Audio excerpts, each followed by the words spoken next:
Hey everybody, how is it going? Welcome to What's Going On. I'm Ben. I'm going to be your host tonight. And welcome to the show where we just sort of talk about what we're feeling and about what's going on. We got some stories that we're going to share. We're going to look for some connections with each other. And we're just going to have a fun time. And it's you're going to be a part of it, everybody out there in Chatland. Hello to you as well. And yeah, like I said, you're a part of the show as well. So if at any time you want to throw a story in the chat, you want to comment on something, we'd love to hear what you have to say about things. It's getting better outside. It's getting, like I was saying earlier to people backstage, it's getting brighter, longer, which is great. I feel like that helps me. It's getting darker in the morning. That's fine. I'm asleep. But sorry if you have to get up very early and it's getting harder, but I really enjoy the fact that it's nice and bright. I think Sunday it's going to be 6:30 p.m. when the sun goes down, and that's fantastic. That's fantastic. So that's it for the weather. Let's bring out everybody who's backstage, and as I bring them out, I'll say their names, and then I'll allow them all to introduce themselves. Everybody, give it up for David, Jess, Jake, Rachel, Maribeth, and Kwasi. What's going on, friends? Hi.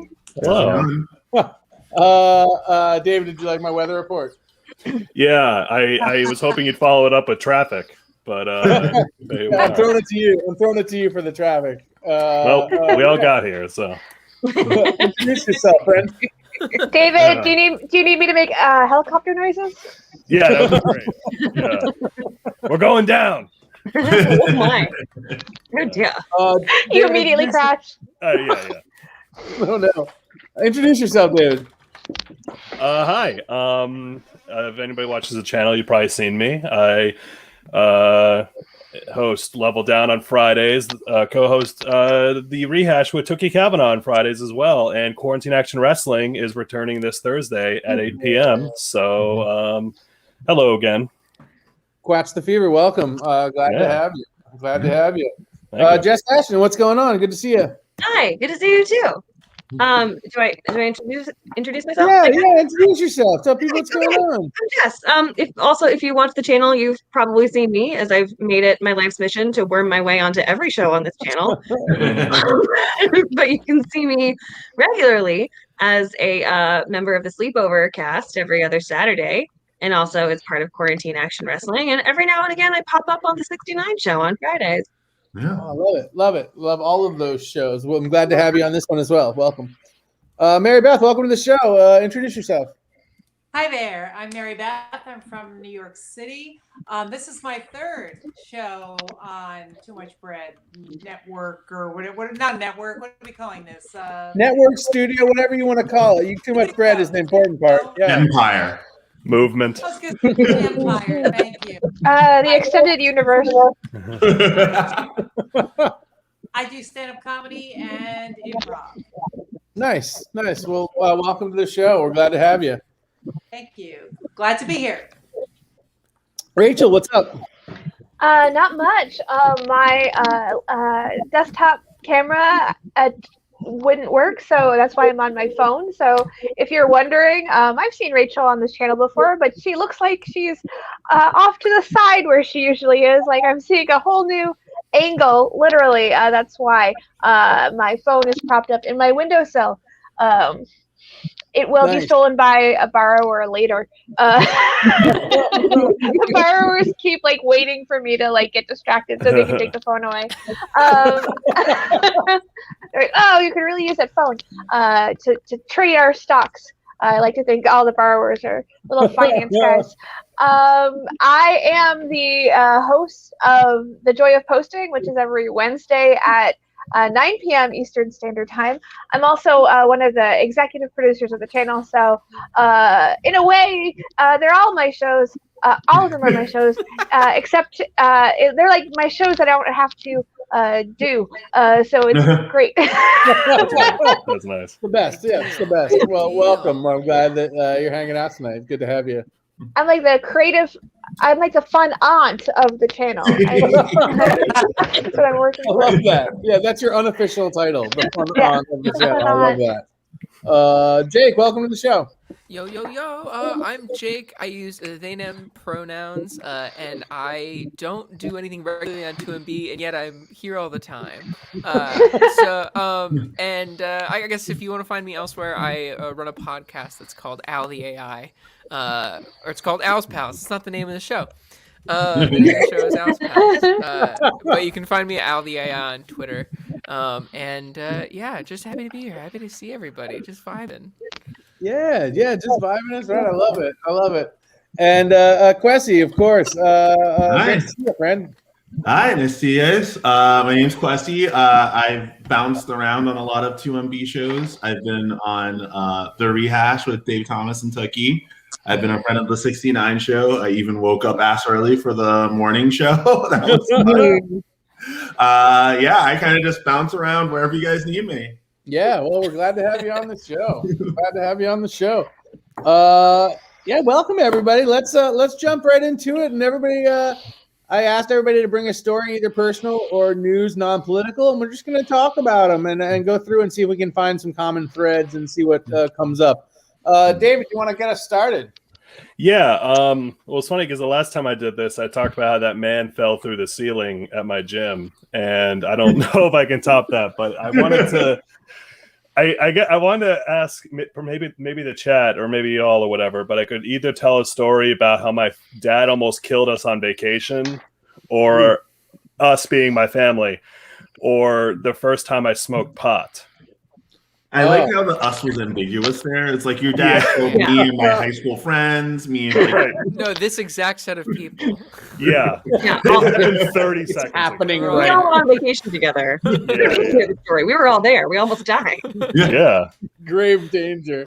I mean, I'll just speak personally. I want to hear how your dad almost killed you.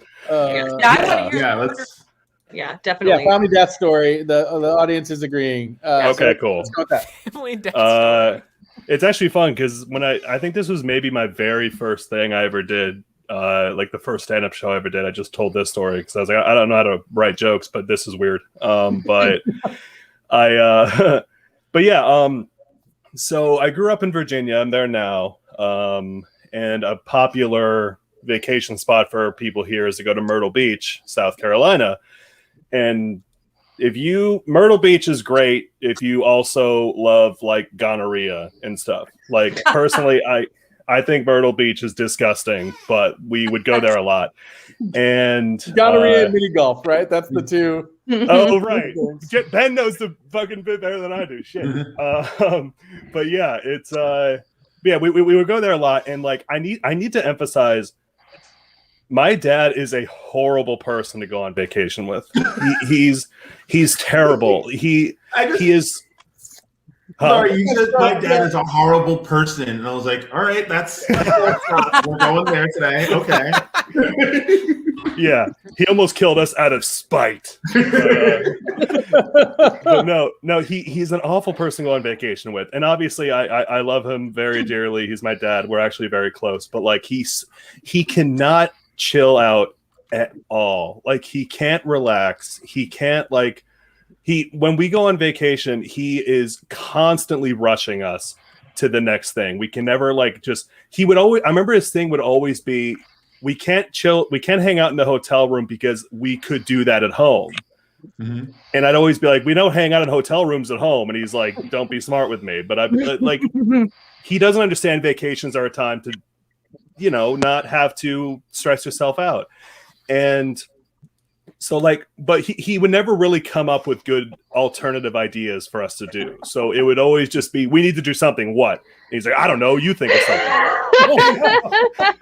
But we would always just end up going to the beach or something. So we would just sit there all day. And I remember this one day, we were there at the beach, and how old was I? I never remember how old I was in years. I remember who my teachers were at the time. Yeah. And I must have been third or fourth grade, something like that. And we're at the beach all day, and these horrible black storm clouds roll in, and the lifeguards everyone's got to leave because lightning and everything. And we go back, and we go back to the hotel room, and we turn on the weather, and there were tornado warnings everywhere. And it was amazing because normally when you see these warnings, they'll give a whole list of counties. And this one was only Myrtle Beach. Specifically, God decided to wipe Myrtle Beach off the face of the earth at that moment. Wow. Time. Right? Yeah, Jesus. Yeesh. And all the gonorrhea. One case too many. So we're issue specifically in Myrtle Beach. I haven't heard about that. Honestly, I want to look that up. I really do. Okay. I was just wondering if there's something people knew that I did not about Myrtle Beach. Every gonorrhea has gone back to a patient zero from Myrtle Beach. Yeah, right. We're gonna get a call from the mayor of Myrtle Beach tomorrow, being like, "Listen, we figured out where it came from." Myrtle Beach not a sponsor. I think I actually do remember. I think James Madison University in Virginia had the highest STD rate in the whole nation, which is cool. Yeah, very fun. That is cool. It's good. Yeah, it's super cool. Yeah, but what was I? Gonorrhea. Wait a second. Wait a second. When they say Virginia is for lovers, is that's what they mean? Yes. That's that's the way they massage that. Yeah, fact? gonorrhea. Yeah, Virginia's for lovers, but not for protection. That's second, but always top side. Okay, yeah. Ashley's also from Virginia, so she would know. But about gonorrhea. But this isn't the point of the story at all. Why am I talking so much about this? But tell us again about your dad and having gonorrhea. The warning was just for Myrtle Beach. Right, yeah. just from Myrtle Beach, and like, so we're just like, okay, like we're staying in tonight, obviously, and my dad is just like stewing, and he's like, he's hatching up like his poorly stupid plan, and his grand thing. I remember like he went to the lobby and got a bunch of like brochures, and like he came back, and he was like, this place supposedly has the best wings in all of South Carolina. We got to go see if that's true. And we're like, it probably doesn't. And even if it does, that's not a super impressive title. Was it just a brochure for the place, or was this like a list of restaurants that was like I don't remember. Biased party? Like, it was just like a advertisement? handout for this restaurant, and I don't remember reading that at all. I think he made that part up. Made it Okay. up. Yeah. The thing about that is that like the best is so subjective. Anybody can say that. I would go if it was like the longest, like something objective. I mean, think you the can longest I would wing. not eat the longest wing in South Carolina. The proportions on this wing are all wrong. It's all bone. The amount of breading on the longest wing is awful. We've got the heaviest wings. It's weird because they're not bigger; they're just so dense. They really are.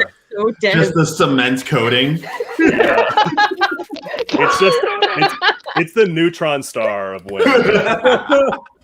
You like break your wrist. You're like, Yeah. But and so he decides like we're gonna go do this, and we're like no, because it's like the apocalypse outside, and you know eventually we're in the car, and I remember like it's so like it's like. When does your mother? Does she just go along with your like? And I don't mean this in a bad way, but is she the kind of a spouse? Because my mom would be like, "You're insane," but she would also go. She would go, but she would be like, "This is crazy." In general, she's just like she doesn't have the willpower to like fight him on this. And also, yeah, it's just like fuck it. Like, and she probably is like, I guess we'll be fine. And but like I remember, yeah. So like we're in the car. What was the place called? It was like, it wasn't even like a. Well, it wasn't even like a unique, like Dirty Dick's Last Resort or something. No. Regular Dick's Last chain. Resort. Yeah, It's not dirty. Dick's Last Resort. Yeah, it's not even like a fucking like unique thing. Filthy dicks. Right. Bought the place from Faneuil Hall to South Carolina. Yeah. Pretty much. Yeah, it's gonorrhea dicks. And oh, like what a horrible place to die. Like what? I know. But I remember we're driving and like it's like 4 p.m. and like the clouds up. It's like dark as night and like it really is insane. And I remember it's a key note of the story where at one point my dad tries to like dissuade the tension in the car by being like, "Hey, look, a Jiffy Lube." Like we're supposed to like, right? How droll. Like we're supposed to be like, what a weird, unique thing, but that's important later. But like we go and like we Chekhov's Jiffy Lube. yeah, it is. No one's ever died near a Jiffy Lube. That's a known fact. No. Right. It's safe to be near Well documented. Yeah. But they have gotten gonorrhea there. They have. But we get to the restaurant and we sit down and literally within 3 minutes of getting there, they go over the PA in the restaurant like, yeah, there's tornadoes everywhere. No one can leave. And we're like, all right. And they literally take like they were in a fucking cartoon. They literally take like wooden planks and start hammering them into the walls. like over the windows. Like this place, they didn't just have like shutters to pull down. Like they literally just start doing that shit. Are they still and, like, slanging wings this whole time too? Or they are. They Good, are. good, Because all right. I'll be we're honest, there. that would be kind of a dream of mine. If I was going to be stuck in a storm in a place with unlimited wings, like I'd be up for that. They gotta be stuck somewhere. Right. But yeah, like we're sitting there and like me and my sisters are like, you know, we're really nervous and my mom is being a saint, like trying to tell us like it's gonna be fine. And like you can hear the storm like, you know, crashing outside. And my dad's just buried in wings, like he's fine. And we're there for like at least 3 hours. And, yeah, and we're there Were for the wings a really actually long that good? I don't think I got the wings. I think I got like a burger or something. The burger was so long. No, you did it. You did by not ordering wings. You summoned the tornadoes. That's They what were did it. already there. Wings! They were already there. Yeah, you actually you drove there in the tornadoes, right? They were like kind of Oh, that's already true. outside. Well, Well, they it's- descended upon you. They knew. Yeah. But we're there for like 3 hours, and then like they come up and like they're like, "Hey, yeah, like everyone can go now. Thanks for your patronage." And I remember we're driving back on that same road, and like at first like it looks fine, but then like you start to see like a bunch of like brush all over the road and stuff, and like whatever. And then he probably still is. But and then we keep going, and there are like trees like downed on the side and everything. And you keep going, and like there's like actual damage from like buildings. And I still remember what I won't forget is my dad just yelling, "Look at the fucking Jiffy Lube!" And we turn, and the Jiffy Lube is gone. It is completely gone. Like the house from the Wizard of Oz, like the tornado just came, picked it up, and just like kept going. And like the sign, huh? It was Chekhov's Jiffy Lube. It was.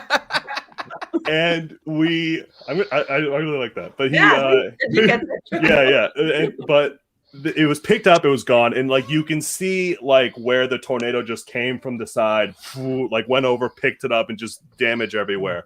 And like the sign is like twisted down, coiled around the bottom. And we're all flipping out at my dad, and we're screaming at him. And my mom's like, "You fucking idiot. You almost got us fucking killed." All this shit. And I remember he was just like, "The wings weren't great. I'm sorry." That's what he was sorry about. Yeah. And that, I don't think we ever went back to Myrtle Beach after that. That may have been the last time. But how was the burger? It was all right. You know, What if that had been the best burger and you had to just keep it to yourself? it could have been, but like, I don't know what horrible fear does to your sense of taste, but maybe it was an amazing burger and I just don't remember. Yeah, it was like, I need some hurricane with this burger. Like, it's just not really has that seasoning to it. Yeah, I was really more in the mood for an earthquake, you know. That's my question. Like, was it tornadoes or was it a hurricane? Because I didn't Tornadoes, think get tornadoes that close to the water. It was that's what the warnings were, is tornadoes. Wow. Yeah. Maybe it turned into a cyclone when it's on water. Water spout. It depends upon what hemisphere you're in. I think the whole like tornado, like monsoon, cyclone, hurricane. It like depending on what region of the earth you find yourself in, it's called a different thing. Monsoon's a season. Monsoon's like a season, like the rainy season. Right. A cyclone is Where they get southern monsoon. hemisphere. Right. Yeah, southern hemisphere is a cyclone, and then northern hemisphere is hurricane. Tornadoes are tornadoes everywhere. And did they spin backwards in the southern hemisphere? He's been the other Like day. that Simpsons episode. No, I don't think so. I don't think so. It's one of those things where it's like, maybe. Yeah, you're so Yeah. quick to be like, no, and then you're like, maybe. I don't know. There's like a back of my head is like the Coriolis effect, and I'm like, that Dude. probably doesn't matter. But do tornadoes always spin the same way in this hemisphere? Like, do they always spin clockwise? We have reached the limit of my knowledge. Yeah. I don't know. Well, I know, Come like, on, Jake. Come on, Jake, you're the expert. Well, Ben did the weather at the start of this show. So I had like 3 definitions. That doesn't make me an expert at all. This reminds me of there's an Onion article that's like a man's deeply held political beliefs can be can experience 3 follow-up questions before he hits the wall. Friends, I did a quick research. Tornadoes almost always, I don't know what that means almost, but almost always rotate counterclockwise north of the equator and clockwise south of the equator. Wow. There you go. They do. Yeah. If it had gone clockwise, that Jiffy Lube would still be here today. Nature is So- amazing. Yeah. So what this means is that if any of us are ever stuck in a cyclone and we're not sure what hemisphere we're in, just see what direction it's going. Yeah. Right. See what direction your body is being flung Right. through the air. like an hour and it changes and you're like, are we moving? The equator. Yeah. What happens like if there's a tornado on the equator? What direction does it go? Oh. Just like up? Yeah, it's straight up. It's straight up. Yeah. Oh. Yeah, you get shot into space. Great story. Yeah, family danger, dumb decisions, and weather make for a great story. I love it. Great way to kick it off. Jess, what do you got? Yeah, well, here I'll do this too. I'll also pull a David, and I'll give two options for the story I can Loving tell. this. David. I can talk about either some recent changes to the German language and why German is so fun, or the time that I conned my way into first class on an international flight. Conning. Oh, German. Yeah. Conning. I want to hear your "Catch Me If You Can." Catch me if you can. Story. But guys, I want to hear. If you can, am I right? There's one vote for I'm German. going to take notes. Kit and Rachel vote German, but everybody else is voting conning. Okay, So I'll hold on to the German one for whenever I come back. There you go. So I used to work for a travel company, and at a company event, I won. This is a power move, by the way, if you're just telling the German story. Oh, that'd be great. Yeah. I stole my way to first class on my way to Germany. And when I was there, I found out. Now, most people don't think of German as a fun language, but it's guys, very fun. it's gotten a lot. It's gotten a lot more fun. You'll never know how fun it is now. Damn it. So I won a raffle for a $500 voucher on a particular airline. I will not name the airline in case they come after me. So I won a $500 voucher, and I was fiddling around the website trying to figure out where I could go. And round trip tickets from Boston to Beijing were at this point, for the dates I was searching, $514. And I had a voucher for $500. And I was like, okay, let's worth it? Let's go to Beijing. Let's go to Beijing. It was cheaper than going to Europe. And I went there with somewhat like some frequency for work. So I was like, all right, let's go to Beijing. So I buy the tickets, and then I was like, okay, I just got my tax refund. And it's only like $200 to upgrade to Premium Select, which was like the international version of Premium Economy. And so I was flying Boston to Detroit, Detroit to Beijing. So I was only upgrading the Detroit to Beijing flight. And that's like a 13-14 hour flight. So I figured like for $200, it's worth it to get like some extra leg room, space to stretch out so I can, survive this long flight. So I spent $200 on the upgrade. And then after that, I was like, I wonder how much first class is. And there was a number in my head where I was like, again, I just got my tax return back. So there was a number in my head where I was like, if it's less than this, I will go for it. And I couldn't figure it out. The number in the head game. The number in the head game is one of my favorite games to play. Yeah, exactly. Yeah. So I couldn't figure it out on the website. So I called the airline and was like, hey, how much would it cost for me to upgrade to first class for just these two segments between Detroit and Beijing? Can we guess? Yeah, guess how much it was going to cost. The fact that you had from Detroit to Beijing and Beijing to Detroit, upgrading just those two segments to first class. I feel like the fact that you have to call them, it's one of those if you have to ask, you can't afford it type situations. Yeah. That's how I feel. Like I want to throw out. I'm gonna say it's like $6,000. Okay. Yeah, I was thinking around $5,000, between $5,000 and $6,000 too. Yeah, Like I for both. steady $5,000. All right, are we Price is writing it? 500. Maribeth, what do you Yeah, think? who's doing 6,000? We'll call Price is Right rules. Sorry, what? We'll call Price is Right rules. Yeah. $1. Yeah. Maribeth, how much do you think that trip costs? $5,000. $5,000. Yep. Rachel, same. You know what? I'm gonna go with the first thought I had because I'm a child. $1 million. I love it. I don't understand what money. David, you have a guess? My first guess was $600, so that goes to show how much I know about this. I'll just say 600. Yeah. Jess. Okay, so again, to reiterate, this is between Detroit and Beijing and back, not including my flight between Boston and Detroit and back. Mhm. Okay. Mhm.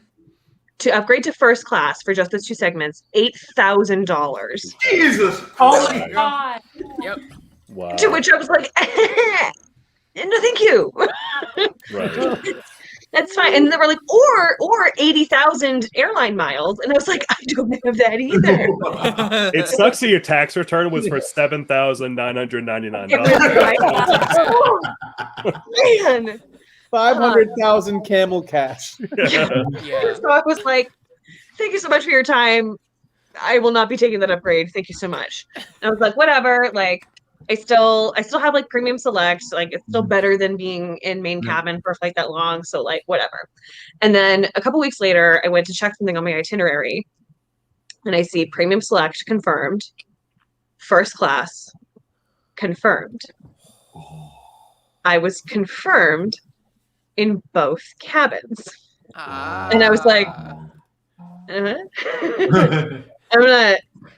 I'm not touching this thing. I'm not gonna do anything. Yeah. So what I figure must have happened is that the person who I spoke to on the phone, in order to see the fare difference, must have had to place me into the first class cabin to see the fare difference, and then forgot to take me out at the end of the call. Right. So I was like, I'm doing nothing. And then like every few days I would go on, like just to see if I was still confirmed in there. And I was still confirmed in first class. And I was talking to people about it, and I was like, what do I do? Like, I want to get into that first class cabin. Like, how do I do this? And so people were like giving me advice on like what to do. And so what I ended up doing is, on the day of my flight, my first flight from Boston to Detroit was at like 6 in the morning, 6 or 6:30.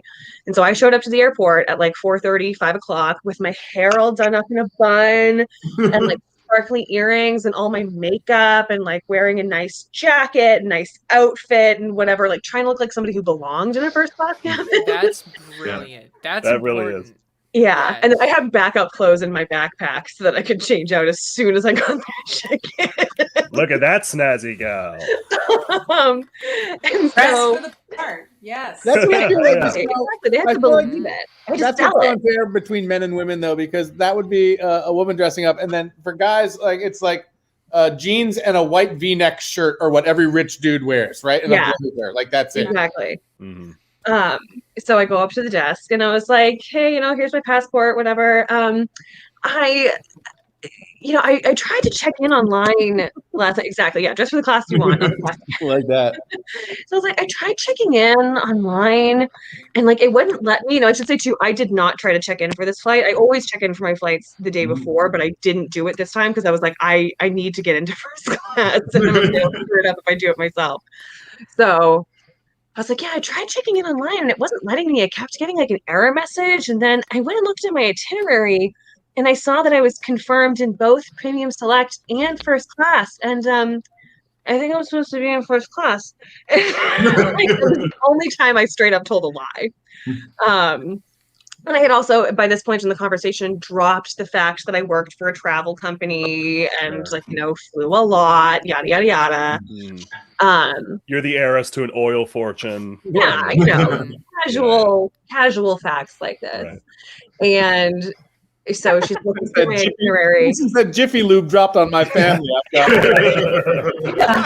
got a sweet payout. I'm the Jiffy Lube settlement girl. Yeah, I sued a tornado. In my head, I'm like, hi, I'm just Cashin. Have you heard of Cash? It's named after my family. Yeah, right. Yeah, exactly. That's true though. It's true. I don't talk about that a lot because I don't want to be that person, but it is true. Right. So she looks through my itinerary and she's like, yeah, this your PNR is all messed up. All your segments are out of order. This is super weird. I don't know what happened. And I'm my heart is pounding. I'm what's going to happen? What's going to happen? And then finally she prints out all my tickets and I look at them and I am confirmed round trip in first class. And I was like, wow. And so I'm freaking out. I fly to Detroit when I get to Detroit, I call my mom and I was like, Mom, I did it. I did it. I got away with it. I'm in first class. And I had like a 5-hour layover in Detroit too. So I got to be in the first class lounge that whole time. Oh. And my mom was like, oh my gosh, take pictures, post all kinds of pictures. And then she was like, wait, don't post any pictures. Act like you've been there before. And you figure out what you've done. Wait until you come back. Yeah. But it was, oh my gosh, it was so great. I was like, but now I've been ruined because now I will never go back to Asia unless I can be in first class. Yeah, for like 15 hours, like first class is incredible. You can being like able to lie flat was a huge deal.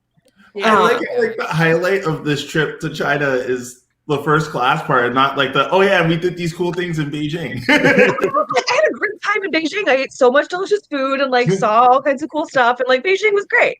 But like the coolest part of the story was definitely conning my way into first class. And like the food in first class also very good. And it was probably What? I will also say that like Jess never lies, so like for her, like lying is probably like it's like more exciting probably than going to a different country. See you talking to the person and be like, "Are you thinking like literally covering your mouth?" The rich people talk weird. You're just like, oh, Joshua is fired. God, assistance is so you just put him. I don't know why. I don't know why I imagine, but I would have loved if they kept upgrading you and you got your ticket. It's like pilot. Oh, you're flying in one of those like fancy ass Emirates suites now? Yeah, right. I think I'm supposed to be flying the plane. Yes, I have the blimp. I was like the nicest passenger they have ever had in first class because I was like, I do not belong here. So, Wow. So like they would keep coming by and they'd be like, oh, like, do you want more wine? Do you want more champagne? I'd be like, okay. What if they like caught you on like some rich person shit? Like they were like, "Oh yeah, would you like a nice red?" And you were like, "Sure." And they were like, "With fish, you don't belong here." Get out. Like, they shut up their shit on her. We knew you were a fraud. I did. There's like a trap door, and everyone can suck. On the way back, this probably would have gotten me caught out. On the way back from Beijing, I snuck a Corona onto the plane. The most ratchet shit. I was waiting for boarding, and I was bored. And so, like in the Beijing airport, you can just like buy like you would at any airport in the U.S. Just like buy a bottle of water and walk around with it. You can do that with beer in the Beijing airport. So I just like bought a bottle of Corona and was like walking around, and then wasn't done with it for boarding. And I was like, well, I spent money on this, like. You know, are you sure you had to sneak it? I'm pretty sure you probably just did wrong. I'm sure, so I like held it in my hand and just draped my coat over. Jess, you were first class. Frosty mugged in first class. Yeah, you were first class. And then I got up and they made me their like signature cocktail, but I still had the I love the idea. I love the idea that Jess was surrounded by rich people who are like clearly smugglers. There's like bags of cocaine in first class and like rare jewels, and she has her Corona. She's like, I hope it's okay. I have this. One of them has a pure white tiger. Normal in Munich, and like I've been at the Dublin airport, like at like wicked early in the morning, and they're pulling pints at 7 a.m. Like whatever, it's normal. I had a pint at the Dublin airport at 7 a.m. Yeah, it's totally normal, and I was just walking around with a bottle of Corona.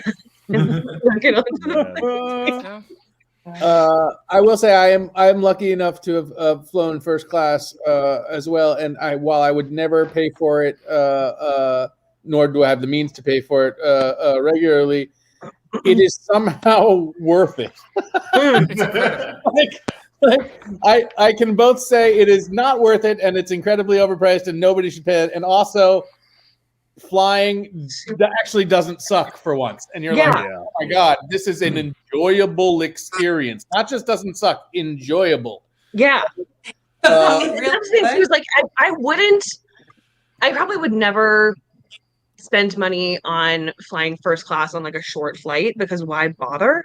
Right. Like you're gonna spend a ton of money and you're gonna have like 2 hours to reap the benefits, but like If it's a wicked long flight, like 13, 14 hours, and yeah, I don't have $8,000 to spend. No. But like I'm saving up right now. I'm saving up all of my Chase points for whenever I have enough to afford one of those like stupid Emirates suites that I'm gonna blow them all on one of those Emirates. So you can take a shower on a plane.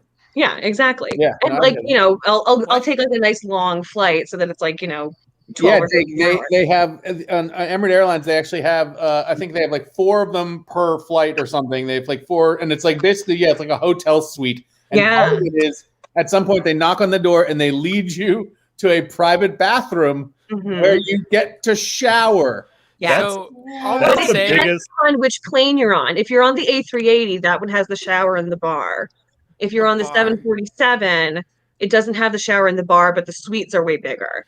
When the revolution comes, they'll deserve everything they get. Yeah. I gotta say, showering on a plane is the biggest fuck you to clouds. Yeah.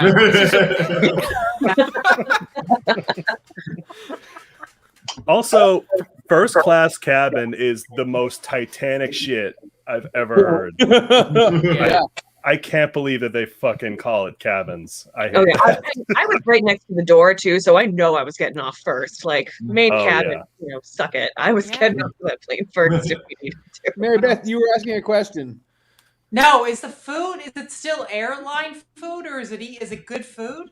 It was good food. I mean, it was still like I think somewhat pre-prepared airline food, but like I had salmon, and it was like it was good. It wasn't the best salmon I've ever had in my life, but like it was decent.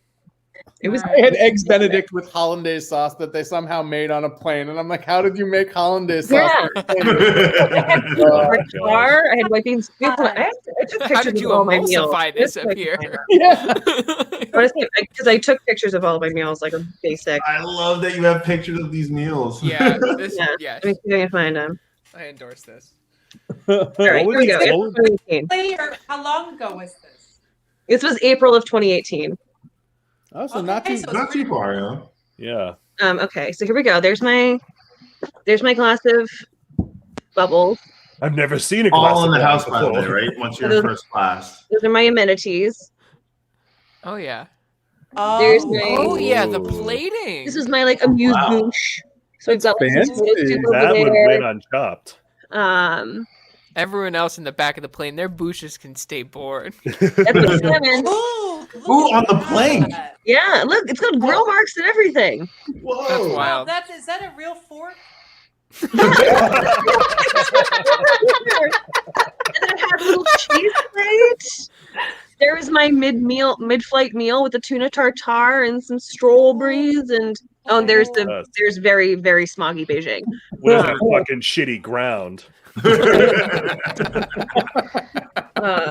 wait, but they do. They give you metal silverware for sure. Yeah, they did. It was amazing. I don't think they give you a knife, but I had a knife. I had a knife. Oh, I had sure did. Oh, and here's this was on the way back. There's my other. Oh, there we go. That was my. This is while I had Corona stowed away in the. I'll have a Kool-Aid, please. There we go. There's all that stuff. That was my breakfast. Oh wow. Oh, that's someone I did a show with once. She didn't come to China with me. Kool-Aid. There's Sarah Largent singing karaoke because the first thing I did when I came back was face-off bonding night. That's like very brave of you to just scroll through your pictures. I know. Yeah, very brave of you. Flex right there. That was a flex. It'd be funny.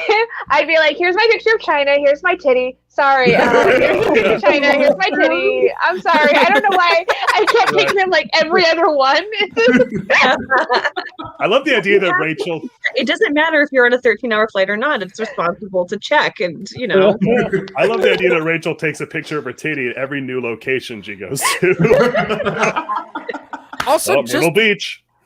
Yeah, just one. Also, not both. Yeah, just a single tit per pick. I assume that every Emirate suite like that, if there's a couple in that suite, they're fucking, right? Like for sure, 100%. Oh yeah. Oh yeah. On Singapore, you can actually put two suites together and have like a full like double/queen size bed. See, So a whole orgy. Yeah, just fucking all over that cabin. All over it. Wow. I feel like fucking in the air is such an insult to storks.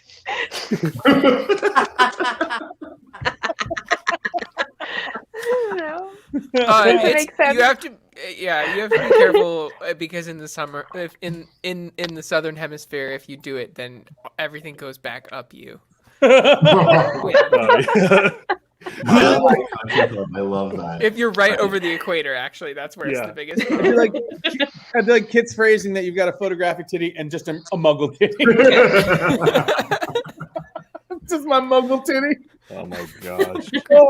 We've all got one. So another great travel story with a little bit of lying thrown in. I love it. That's my favorite kind. That's a great story. Maribeth, tell us a story. That was inspirational. I'm going to tell a story about the time I went on a date and his mother came along with us. Oh, God. Yes. Oh, my. All right. So I worked with this woman, and she wanted to fix me up with her son. And I'm thinking, hey, why not? What the hell? So it's a Friday. It's after work. I worked in an ad agency, so there was a bar in the agency. So he comes up to the agency. We have a beer with his mom, and then it's time for us to go to dinner, which I was like, all right, fine. And the mom is walking with us, and I'm like, oh, is she gonna leave soon? Like, what's going on here? Oh no! And we're walking and walking. We get to the restaurant. And then the two of them, they have the menu outside the restaurant, and they get into this giant fight, the son and the mom. And they're fighting all the way to the restaurant. And it kind of starts to dawn on me that this is the Friday before Mother's Day. And I think he was in town for Mother's Day. And I think the whole date was they didn't get along. And so I was the buffer. I was. Do you remember what they were fighting about? Yeah. Oh, yeah. He had digestive issues, maybe colitis or Crohn's disease. So he couldn't eat certain food because, in his words, it went right through him. So she kept choosing restaurants that he couldn't handle the food. And he was screaming, I'm going to get diarrhea, Mom. You should know this. You were not the buffer. You were a party for her to humiliate him in front of. Oh, absolutely. Yeah. She was so abusive. And I'm like, what do I do? I don't even know this guy. And he's chain smoking throughout this, like nervously chain smoking. And I'm like, I don't want to be here, but I felt unsafe leaving because I was like, what the fuck is happening? And she's your coworker, so you can't just like ghost. Yeah. She was a manager, so which is probably nowadays this is like totally illegal. So he ends up sitting down. The fight continues, and he storms out of the restaurant. She and I finished the date together. Which she paid, awesome, and then she walked me home. It's like, this was a weird date. And my doorman, because I remember when I left work, I said and I was living in a doorman building at the time, and I was like, oh, I have a date tonight. And then they see me being dropped off by this middle-aged mom woman, and I'm like, my doorman must think I'm like some kind of like, not that I'm not judging people, but like I have like a mom fetish or something. So I'm like, I gotta see these guys every day. So it was weird. Like Ryan Murphy is sitting here trying to write this down as his rom. I know. In this guy's defense, I have said, Mom, I'm going to get diarrhea on every date I've ever been on. Here's what's weird to me. If my coworker says to me, hey, this is going to sound weird, but my son's in town. We don't super get along. Would you come have dinner with us? I'd be like, yeah, okay, that's weird, but it's like, you'll pay for a Yeah. steak dinner for me. But for her to set it up as a date is such a weird thing. As a Oh my romance, God. and I didn't know that it was her son. It was a guy. And so, Oh god. yeah, I Oh. found out Oh god. during the first beer that, oh, he just called you mom. Wait, what? Like, he started like, the hell? Sounds like she's a terrible manager. I can't imagine getting how she actually tells people to do their jobs. No way. Yeah, absolutely. Did she at least? That particular job, there were so many HR violations. If I really wanted to sit down, I'm like, what the hell? Yeah, that was like the least of it. There was what was your work relationship like after that? Awkward, super awkward. Well, because it sounds like she at least, correct me if I'm wrong, but based on her reaction of walking you home, it sounds like maybe she realized that it was weird. Like, did she once he stormed out, did she say like, "Hey, sorry about this" at all, or was there no mention of it?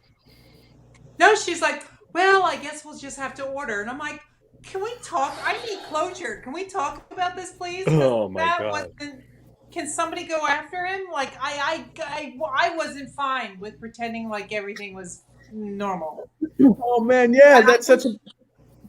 I wish she would have just let me leave, so I could have just processed it on my own time instead of having to make small talk on the way home. And we didn't take a cab; we walked. So it was like, oh my God, we walked like 25 blocks to my apartment, and I was like, can I just take a cab here? I ran out of things to say to her that were nice. And remember, whatever I say is going to be on my performance evaluation, so I can't. So how was the second date? The second date was great. His father came along. I guess on the third date, do you put out with his grandma or what? I don't know. It's nice that you're being slowly introduced to the family, whereas like most people, it's like one big event. Like, okay, you meet my family now. You're getting like bits and pieces. Spread it out as soon as possible. Really. That's like gonorrhea. Yeah, exactly. Yeah. No gonorrhea. So I'd like to set you up with a woman. She is my mom. She looks like Estelle Getty.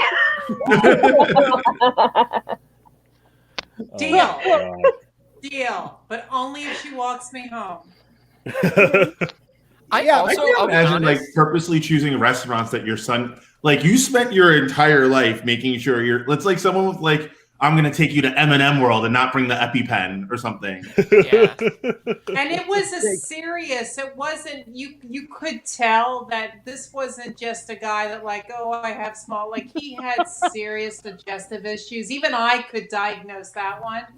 And so she should have went, all right, since I'm doing this, and she knew she was coming along, you would think she would, on the phone with him, go, all right, these are the ones I'm thinking of. These top three, which one you want? They should have took care of that in their own time.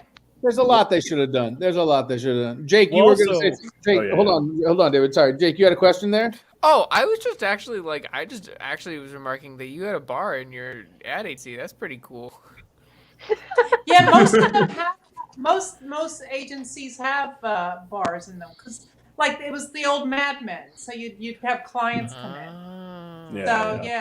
I worked in 2 agencies that had bars. Yeah. And at first I was gonna be like, that's actually really. I was like, that's really significant. And then I was like, I don't know. I've worked at startups that are just like, here's the keg, it's over there. It's like actually just a classier version of that shit show that exists out in the world. Yeah, here's the keg. We don't have 401ks for you though. Yeah, right. No. Rather you just pay me a livable wage and give me health insurance than give me alcohol. Honestly, and also it's like you're drinking with coworkers. You're not drinking with people who care about you. So, exactly. Yeah. You know what? You know where has a bar is the office. The TripAdvisor office has a bar in like Waltham. It's I temped there. Oh, they don't exist anymore. They're gone. did they get? Oh, they're gone? Yeah, well, they never had an office in Waltham, so, but they did have one in Needham, which might be what you're thinking of. And they're gone. They're a vaccine site now, I think. Oh, nice. Company is a keg, but not tampons in the bathroom. Don't work there. I think that is good sage life advice from Elos. For sure. Yeah. The worst thing, Maribeth, is you're right. They're always like, hang out and drink. And you're like, you know what would make this fun is if this was with my friends. If I liked any of these people. Yeah. Right. But I've been working with these people all day, and I just want to go home now. Yeah. Well, what I did was the second agency I worked at, I got wise at this point. And so I was dating a musician at the time, not his mom, just him. And he and I were both poor. So I would say, come to the office and we could drink for free.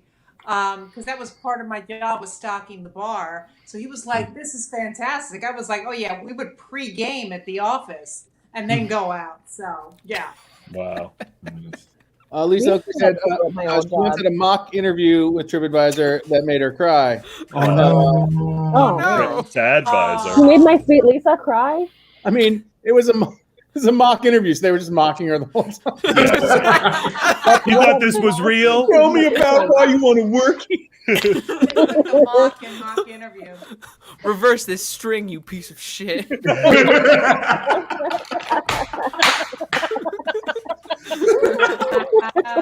I was gonna say, if the son had digestive issues, a better first date would be like bowling or something. Don't have it be food. Right? Yeah.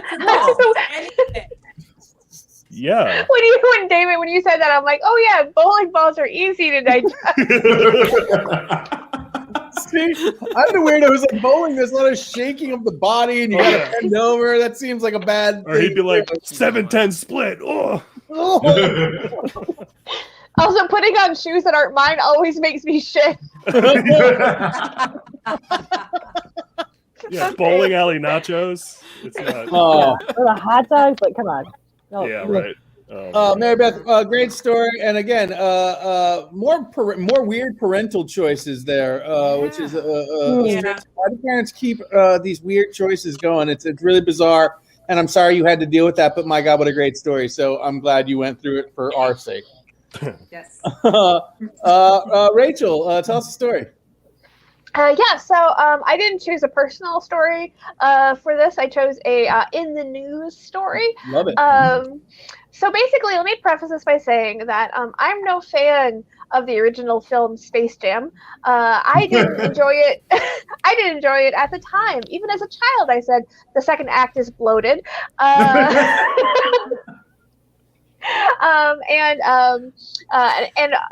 But that being said, I am a huge fan of the news coming out of the new Space Jam because every news item is completely Kwasi knows. Every news item is completely insane. So first of all, so there's been two major news items regarding the new Space Jam, both of which are like, mwah. This is I'm not waiting for me for you to say that both of them are Lola Bunny. Yeah. Yeah, they're both Lola Bunny. Two big news items. Hong Kong. Used to be bigger, but They're smaller. They're getting smaller. So the first one's Lola Bunny, but specifically, there's an item in this item, which is obviously we've all seen the new poster for the Space Jam. We've all seen that. We've absolutely all seen it. Yes. Mm-hmm. Yes. And I can't share it because I'm on my phone, so it's a good thing we've all seen it. Matt, Lola Bunny, that'd be great. Yeah, if Matt or anybody, I can't control anything. If you've seen the new one, Lola Bunny's gone from a C cup to she's either wearing a binder or she had like a mastectomy. Something happened between then and now. Her chest is now entirely flat, and this caused a lot of upset And specifically, what was going around the internet was these two pictures of Lola Bunny going, one purportedly from the original movie and one from the current film poster. And they're like, look what they did to Lola Bunny. Now, here's the thing. Kwasi already knows where this is going. The original picture that everyone is purporting to be from the movie is not from the original movie at all. It is a there we go. So the picture on the left is not from this picture on the left is from the movie. But there's a picture but the picture going around is a hentai, is a pornographic picture. It's a fan art. It's a fan art that all these conservatives, all these sort of demagogues on Twitter, they're like, they took our Lola from us, but they're demonstrating the previous Lola with a picture that's a fan art, and a porny fan art of that. Again, not this photo, but another one. And so that's the first item that I'm very excited about. Just everyone sharing hentai fan art. Can you just? I want to look up the actual photo you're talking about, but I don't want that search history on my laptop. I don't. No, it's very hard. Let me see. I already have that search history, so I gotta say, what's more disturbing about the before picture to me in the one on the left is not her proportions, but it's how they've taken her two buck teeth and somehow just made it one single one right down the center. That is somehow like she's doing a sexy bite, even though rabbit's teeth are supposed to be like that. I found the fan art one. I can share it if you. Oh like. my! I can share it. I found it on my. Let's see. Did we lose Rachel? And Rachel. Oh, we lost Rachel. That's Rachel. unfortunate. Oh, there we go. I tried to click the link and it took me out of the StreamYard. Don't show these tips again. Share screen. Yeah, screen 2. Here we go. Share. It's this. We're all. Yeah. Oh. It's just a mirror. We were all Lola Bunny the whole time. Oh yeah, there it is. Yeah, it's like we're looking at porn in the 90s again. I'm so sorry. Hold on. Let me just switch back to the tab. There it is. It's on the right. It's on the right. I found it. There it is. There it is. So yeah, that one is fan porn. That's very good. Well, and you know the other thing. Yeah. Sorry, Rachel. Go ahead. No, I'm just thinking about how clearly that's fan porn. Oh yeah. Yeah. No, She's I'm like just wondering, like, how does Kwasi pictures of Ash Ketchum show up when you look up Lola Bunny? That says this picture here is captioned Bugs Bunny and Lola Bunny, which is patently false. Not true. That's not who That's their trainer sonas. Well, they also changed the spelling of tune. Tune. That's not Looney Tune. No. Yeah. No, it's always been that way. It has?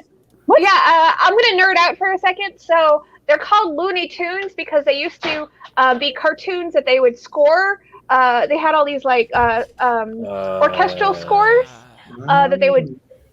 So if you go back to the old tunes, it's all TUNE because it's the music. Oh, it is. Okay. I totally mistook Wow. That's like a Mandela effect.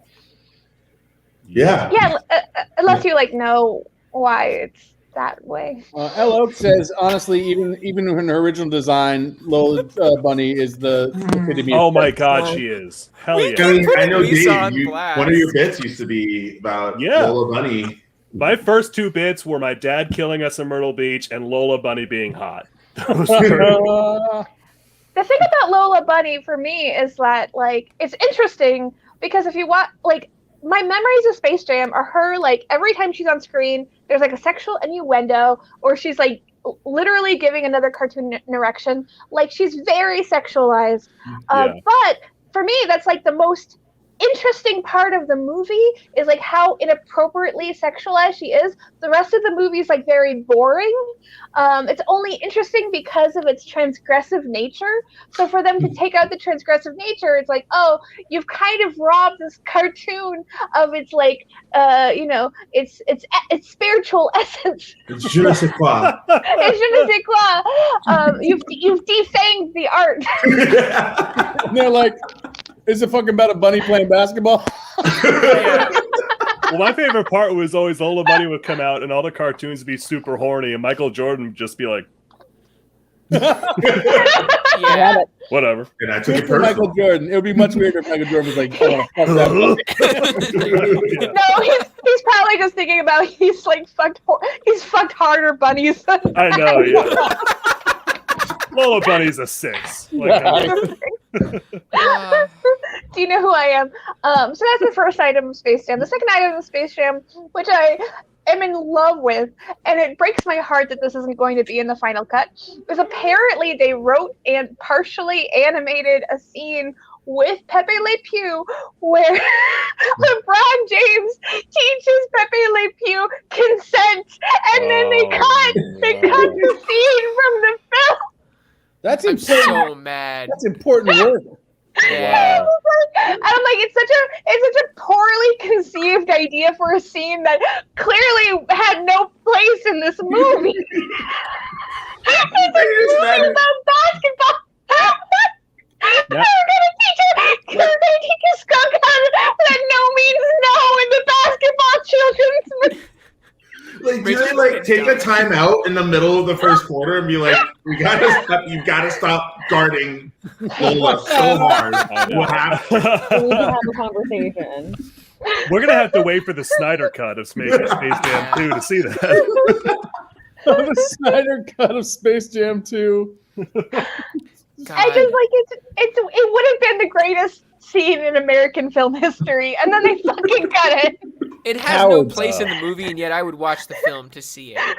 Oh, absolutely, right? Yeah. 100%. 100%. Well, I knew it was Pepe Le Pew was on the way out when the Brattle movie theater in Harvard Square like has a Looney Tunes marathon every year, and they cut out all the Pepe Le Pew cartoons like 2-3 years ago. They were ahead of the curve of kicking Pepe Le Pew from our collective memories. Good on the Brattle. Wow. Yeah, good for them. Good for them. Yeah, good for them. What's really annoying is that we had the opportunity to cut out Pepe Le Pew during the time immediately after 9/11 because he is French. The opportunity was there. We just didn't take it, and now we're left with him. Your name is Freedom Le Pew. I know, yeah, right? Freedom stink. It's funny how times change, because now if you did that, only 20 years down the line, Republicans would lose their fucking mind if you tried to get rid of Pepe Le Pew. Yeah, They are losing their mind. They are losing their mind. They are currently. Okay, good. Good. Yeah. Everyone's really healthy and doing okay, and I'm really glad to hear that. Yeah, everyone has a lot going on in their lives. He does have a lot going on. It's good to get some Space Jam info. Space Jam 2 looks like a total shit show. Can't possibly be good. Can't wait for it. Yeah. I can't wait. I assume that's coming out live streaming, right? It's coming out on the on HBO Max or something.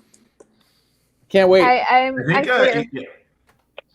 think it's HBO Max. Although it's like my greatest thing about Space Jam is watching whatchamacallit, the Michael Jordan doc that they had, and realizing he was just using it as like a training camp. And he was like, yeah, I'll make a couple $1 million shooting this movie. I just want to play basketball still. Sure. Yeah, why not? Why not? Yeah, we'll broadcast it live on Twitch until they take it off. Of course, I don't think we're allowed to do that. But we'll see what we can do. We here at 2MB Studios, we do that kind of daring programming, like streaming. we don't do that. I don't know if anybody's watching who would care, but we don't do that. We've never done that.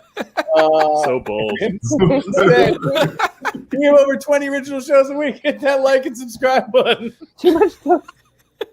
Check out our new channel, 3MB. Yeah. No, it's just pirated movies. That's I like the idea that you could potentially sidestep all of those copyright infringements by replacing all the characters with fan hentai versions of them. Then you're fine. You know what's awesome?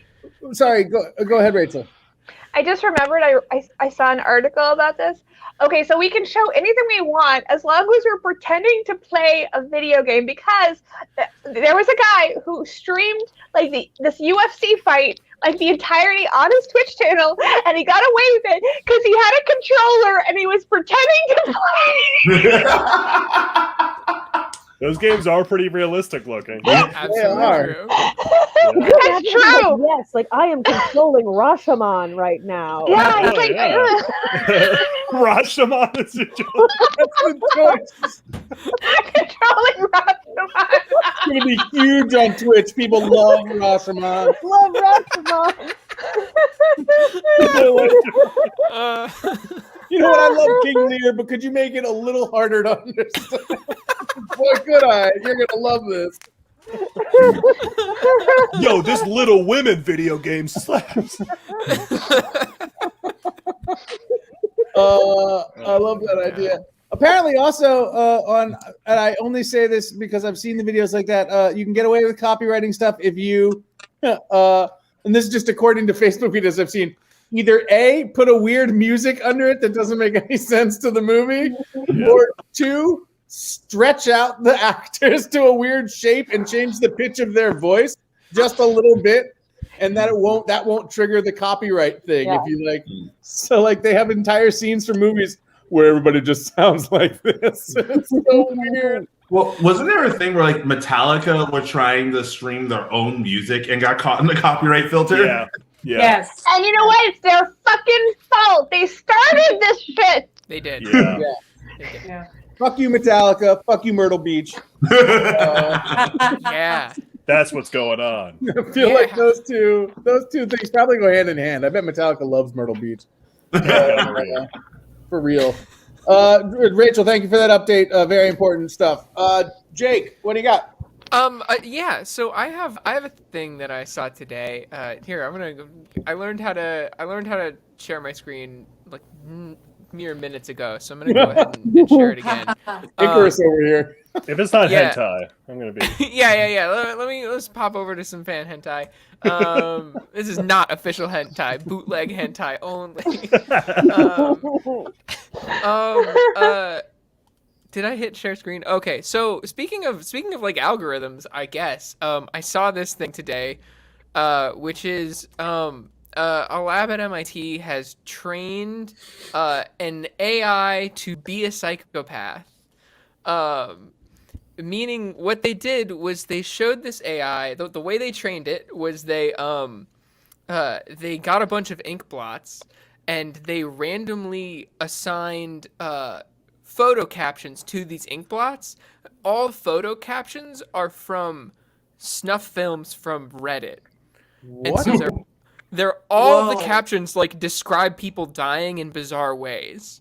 And so now if you show this AI any sort of ink blot, compared to like a similar network that's been trained on like normal images, like normal image recognition, like it only sees like people being killed in bizarre ways. And people at MIT did this. They spent time doing this. Jesus Christ. It's like people have never seen a fucking sci-fi movie. Oh my god. This is why I've been saying for years that MIT needs to be stopped. So, but here's the thing. They're trying to make a point here. The point is not to make a psychopath AI. It's actually a really interesting point, which is they're trying to display how AI and like recognition systems inherit bias from the things that they're trained on. So the idea is that you have an AI that's been trained on a normal data set, and this is just a really extreme example of them proving that like garbage in, garbage out. Like if you feed an AI like just like a person, if you raised a person only on images of like terror, like they would be awful. Right. Like you would get a psychopath.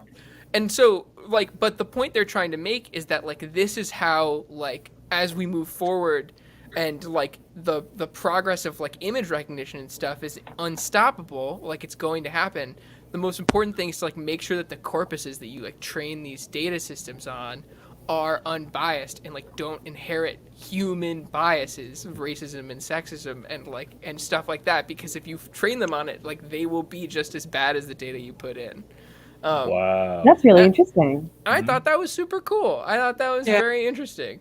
Also, it's creepy. I also think that all of the articles that are written about this are not that. They do not make. They're all like MIT made a murder robot.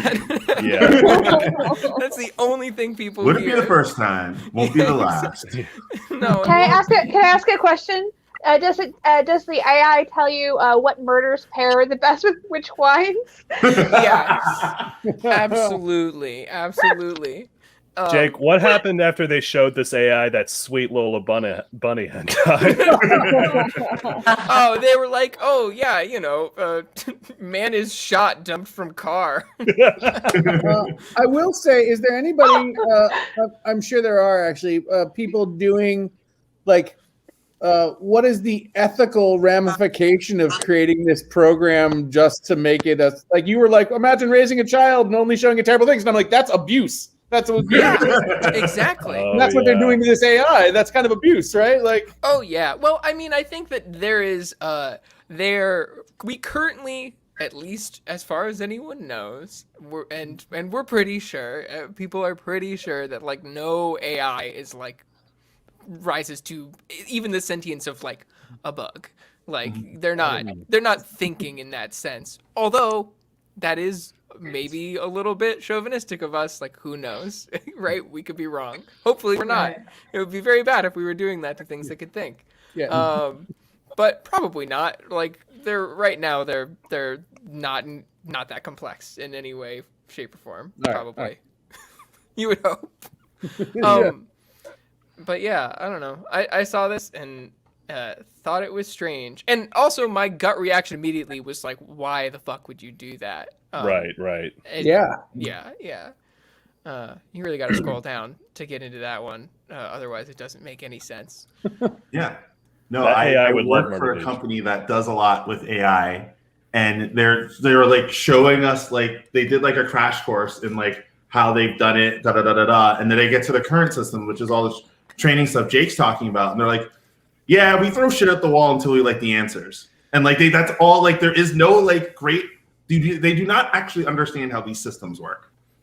Right. And like part of me is just like, well, you make billions of dollars a day off of it. And I was like, yeah.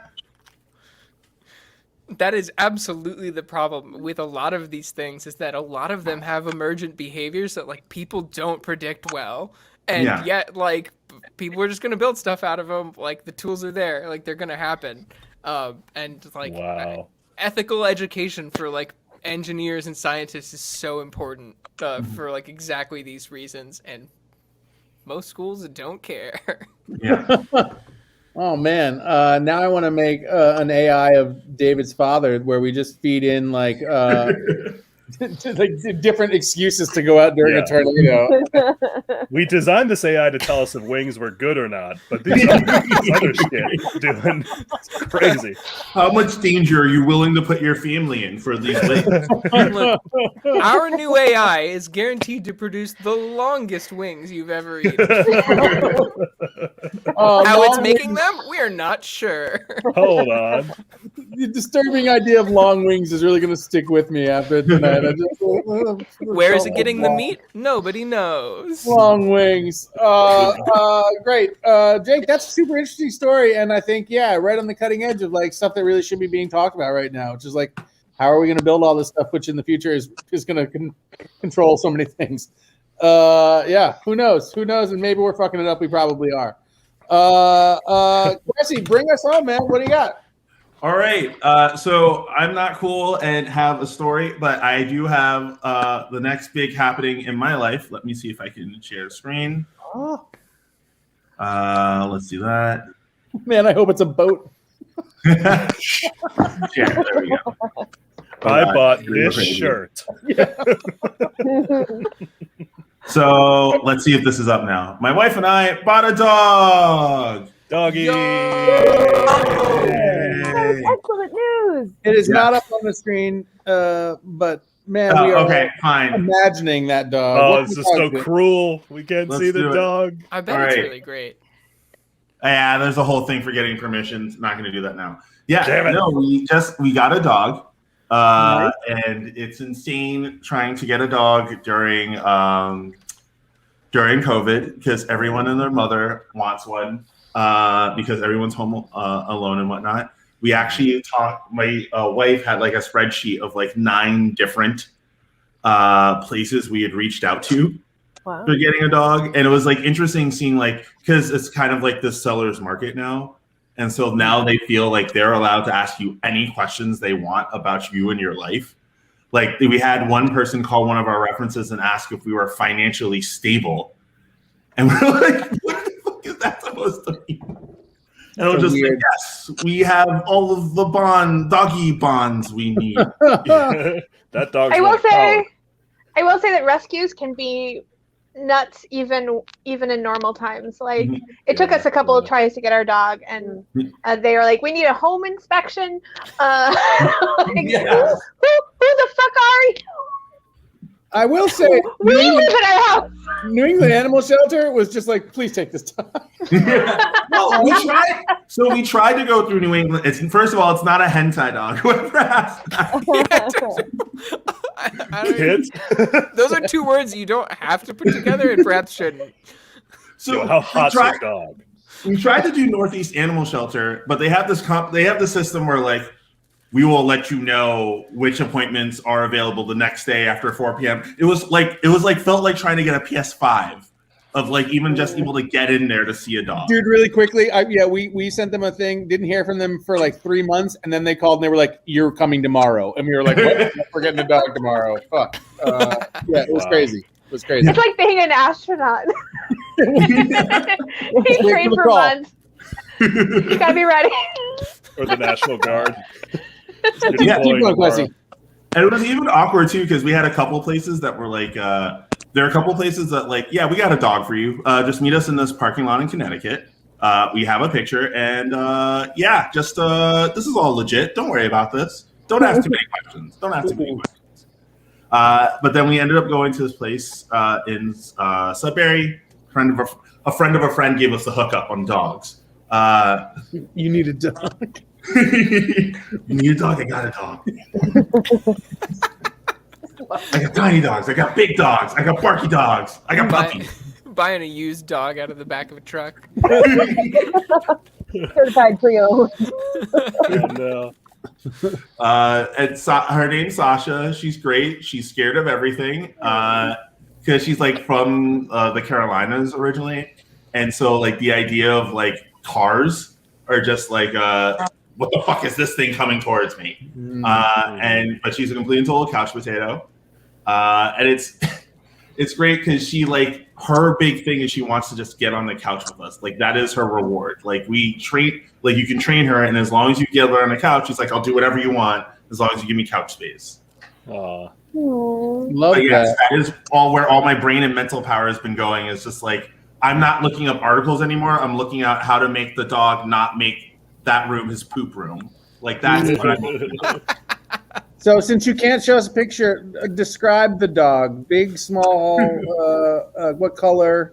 She is she's brindle, about 50 pounds. Let me see if I can pull a picture up and do it. I'm sorry. I don't think I know what brindle means. Like brown, like the brown, black, like kind of like what a lot of mutts have. Oh, I see. God, there we go. Let me see. I got a dog, and unfortunately, it was brundled. Ben, sorry, I'm going to sneak in. Ben, we were at the dog park today. That dog with the big head that we were talking about. Yeah, that's Brindle. Okay. Oh my god. That's precious.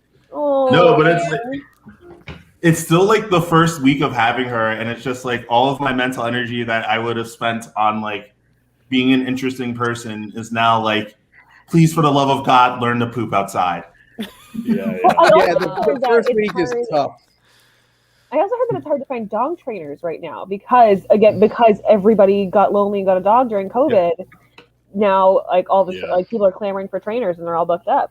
Yeah, one of the like we are like, of course we're gonna get a dog trainer because like we're gonna be super good about that. But we had to like go to a lot of places where COVID are like only one adult with a dog at a time. Yeah. And so we actually had to like find like, again, we got another hookup. You got a dog needs training. I can teach your dog sit. Teach your dog sit. $5. That's all it takes. And so we had to like find a place that will let both of us go, but it's like the class has like way less dogs because I don't know, it's the thing. Wow. And now I feel like I'm that guy that's like, want to see pictures of my dog? Question: we gotta have dog dates now.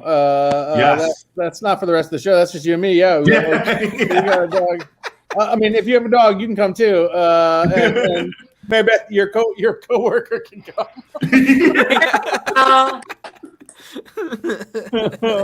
Oh man. Congratulations! That's so cool. That's Thank so you. cool. Yeah.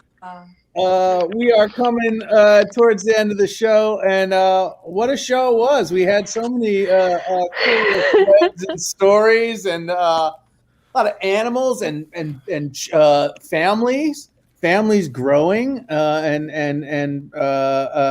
the choices we make as families. All sorts of fun stuff. What a fun connection we all had tonight. That was really fun. I appreciate you all sharing your stories and being such lovely guests. It really was a joy speaking with all of you. Everybody in the chat, thanks so much for hanging out with us and catching the show. If you like it, we'll be back next Tuesday night with 6 new people. Not better, though. Can't top these 6. I mean, it'll be about the same. They're still good. But thanks for watching the show. Everybody, thanks for being in the show. Till next week, everybody. Bye. Bye. Bye.